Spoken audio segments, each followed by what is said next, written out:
बिस्मिल्लाहिर्रहमानिर्रहीम। यह तंबाकू का बूटा है, तंबाकू का पौधा है। ये अजकल अरूज ते वे। इसके दो मैं फवायद तुहानू दसांगा। उन्होंने बंदियां दे वास्ते जिन्हां बंदियां नू फुल बहरी का या बरस का मसला होवे, वो बंदे जिन्हां बवासीरी मसे होण, बवासीरी मसे और जिन्होंने फुल बहरी का या बरस का मसला होवे, वो जनाब इसनू किस तरह इनू यूज़ करन दे तो उन्होंने मसला है ठीक हो जाएगा। और इस बूटे दे विच उन्हां दे वास्ते शाफी तरीन इलाज मौजूद है। तंबाकू दे बीज इन्हां उत्ते लगे होण दे मैं तुहानू अगे वीडियो विच ना तुहानू विखाना। ए वेखो ना, ए फुल है, फुल इसने पक जाना है, इसने पक जाना है तो कट्ठियां हो के इस दे विच बीज बनेगा। इसका बीज लैके ते सिरका अंगूरी उस दे विच इसनू पीस लैना है।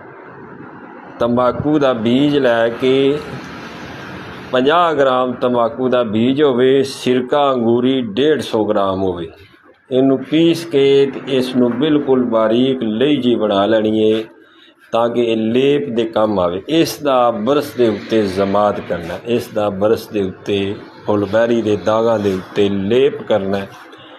40 दिन का लेप करना, ये बरस के दाग नू ठीक कर देगा इंशाअल्लाह ताला।